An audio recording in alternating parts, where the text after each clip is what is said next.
Have you ever seen a city that makes you question the reality?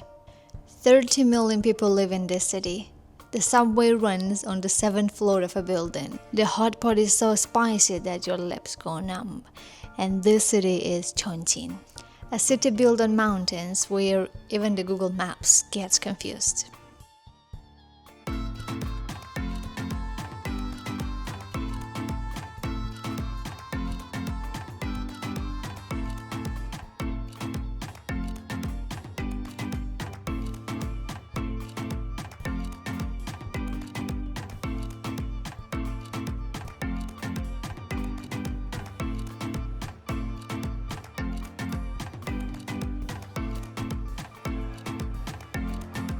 Chongqing's railway station is super big. It looks like an airport. I mean, a very big airport. We've got to take line number 6. And you can pay by all these options. I usually use the Alipay app, which is a must in China, and I use the built-in transfer card, which can be activated within a few seconds in the app. You scan the QR code at the turnstile, walk to the platform, and similarly scan again before exiting the subway station.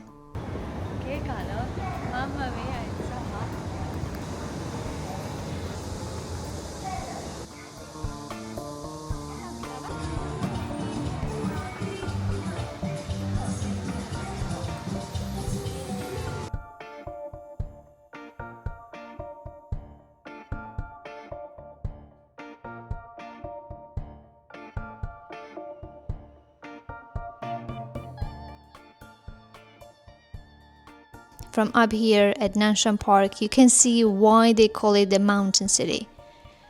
Rivers twist like silver ribbons, bridges talk above bridges, and the city stretches as far as the eye can see.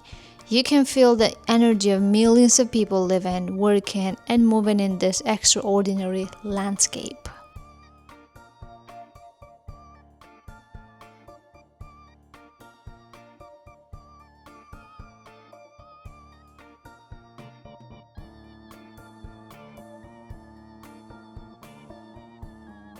Now we go from mountain viewpoints to a rainforest inside a mall. This is the Ring Shopping Park, opened in 2021 in Chongqing's Liangjiang New Area, one of the city's fastest growing modern districts. But this isn't just another luxury mall, it was designed as a forest shopping park, blending retail with nature. If you step inside, you don't feel like you're in a commercial building, you feel like you have entered a climate-controlled urban jungle. At the center there is a massive glass roof atrium filled with real trees, layered greenery, waterfalls, and multi-level walkways. Natural light pours in from above, creating the feeling of being outdoors, even on a humid Chongqing summer day. Inside you will find international fashion brands, tech flagship stores, designer lifestyle shops, immersive art installations, dozens of restaurants spread across themed dining floors. In this shopping mall, you can also see a bookstore, and in this bookstore, like in the majority of other bookstores, you can see Chinese kids and even parents who turn pages and try to read books and see what is new or what new publications are available. They try to read some new books, and if they like it, they buy it. But you can see them spending 1, 2, or even 3 hours there inside the bookstore.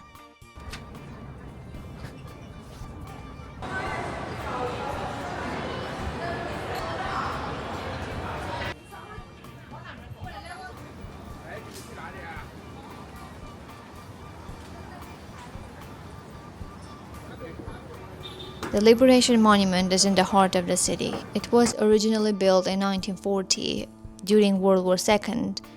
At that time, Chongqing was the temporary capital of China during the war against Japan. After Japan's surrender in 1945, the monument was rebuilt and renamed to commemorate victory. Today, it stands in the middle of Chongqing's busiest commercial district.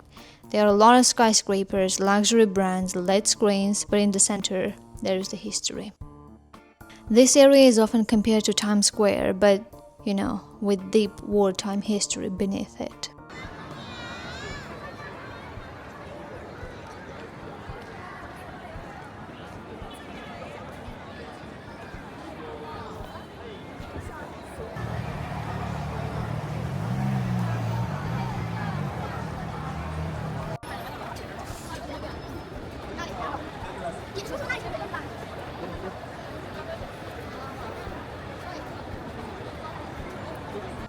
I'm quite sure Chongqing has a number of postcards, and one of them is this Hongya Cave. Hongya Cave looks ancient, but what you see today was reconstructed and opened in 2006. It was designed to recreate traditional Diao, I hope I pronounced it correctly, stilt houses that once lined the rivers of these mountainous regions.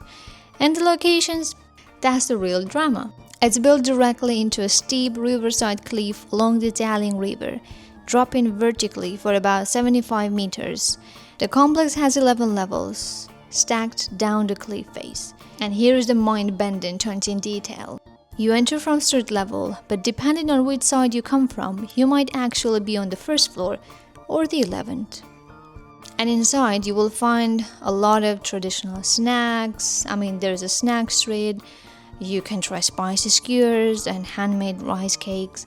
Local craft shops, tea houses, hot pot restaurants with balcony sitting, and cultural exhibition spaces. But the real magic happens after sunset, right when we arrived. When the golden lights switch on, the entire structure glows like something out of a fantasy film. Many visitors compare it to scenes from Spirited Away, layered wooden balconies, warm lantern light, mist rising from the river. It's not ancient history, it's modern architecture designed to romanticize the past, and standing across the river, it's the perfect frame for it. And that glowing structure that is cut in the skyline, that's the Qiansimen Bridge. Opened in 2013, this double-deck bridge stretches approximately 720 meters across the Jialing River, connecting Yuzhong District, the historic urban core, with Jiangbei District, a fast-developing financial area. What makes it fascinating isn't just the sleek arc design, it's what runs across it. The upper level carries vehicle traffic. The lower level, this is where you can see their subway line number 6. Yes, actually the metro crosses the river suspended above the water. At night, the bridge lights shift colors, reflecting onto the river. From Hongya Cave, you see the bridge. From the bridge, you see Hongya Cave glowing beneath you. And it perfectly captures Chongqing's identity. Ancient-style architecture on one side, high-speed, modern infrastructures on the other. Mountains behind, river below, metro trains above. I believe only few cities layer history and engineering this dramatically in a single frame.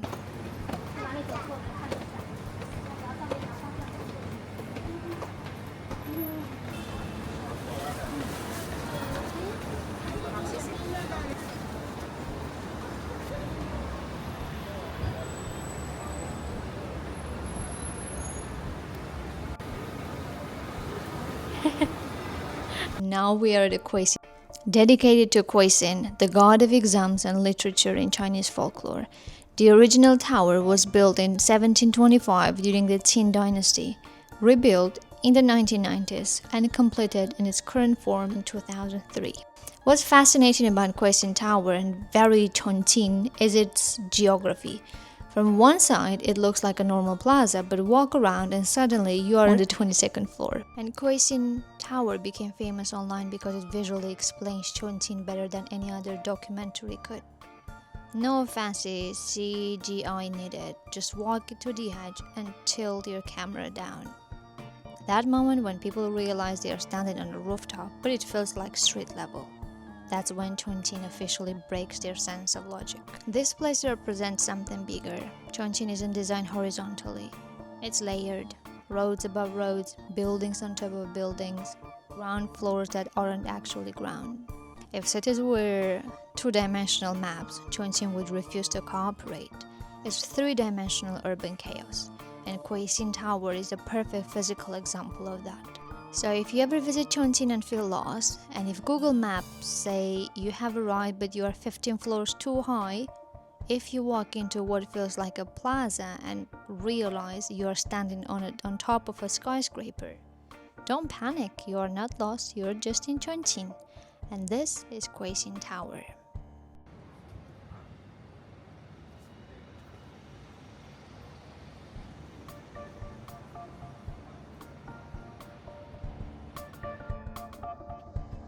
Okay, this might be one of the most famous viral Chongqing moments.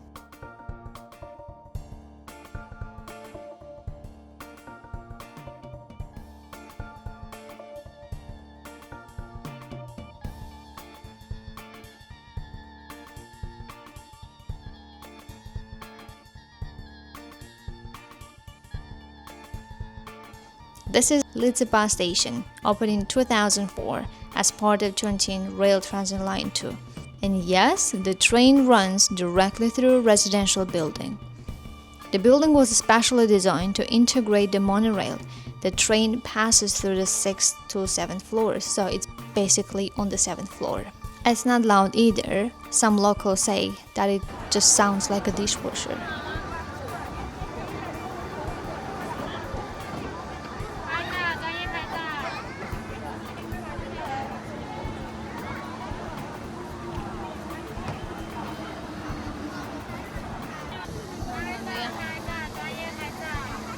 Only in Chongqing this would be considered a normal urban planning. Right above the Liziba Station, there is the Elin Park, which was built in 1909, making it one of the oldest parks in Chongqing. It sits on a hilltop between the Yangtze and Jialing rivers. From the top pavilion, you can see both rivers. Today, it's where locals come for morning exercise and to play chess, quiet sunset views, and also to put on traditional Chinese clothes, take photos and also videos and post them on social media.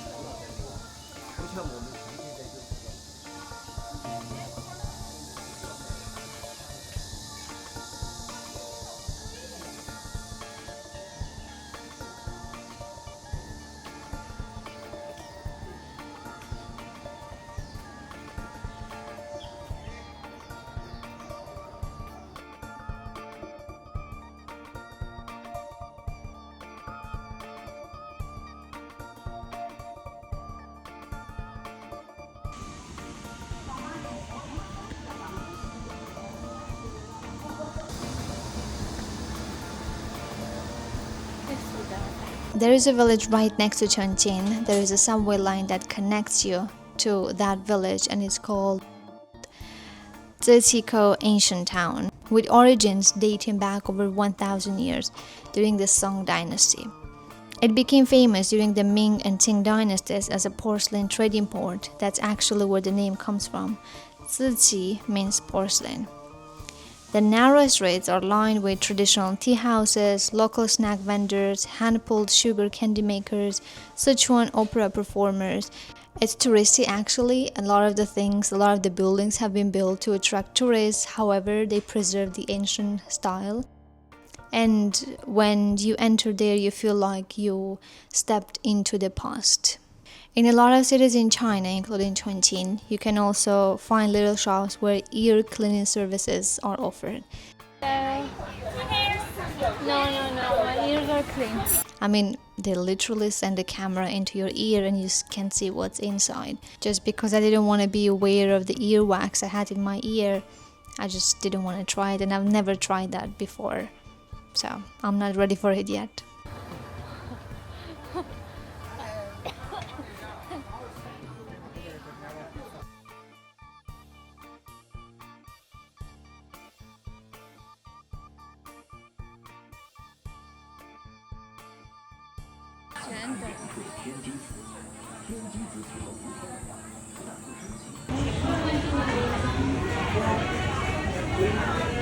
Finally, we end with one of China's national treasures, Chongqing Zoo, which was opened in 1955 and is home to giant pandas, which unfortunately were sleeping when we arrived because it was 2 p.m. and it was quite hot.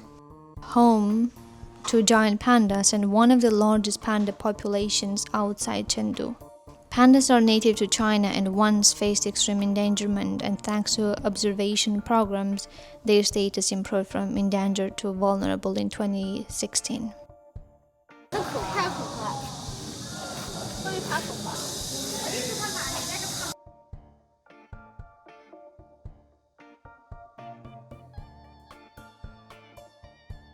So Chongqing isn't just a city you visit, it's a city you experience vertically.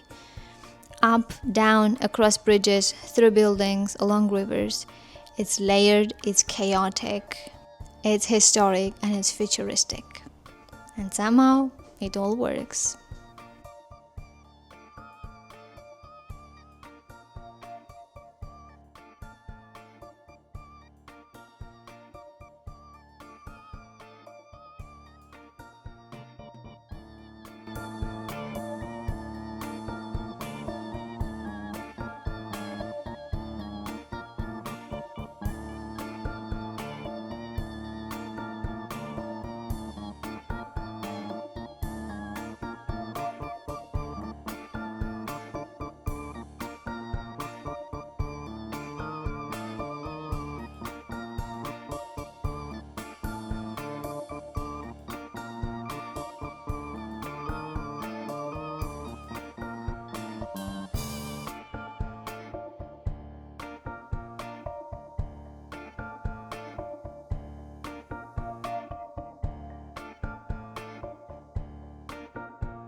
Thank you for watching. If you liked it, leave me a like, a comment, and hit the subscribe button. Hope to see you in the next video. Bye.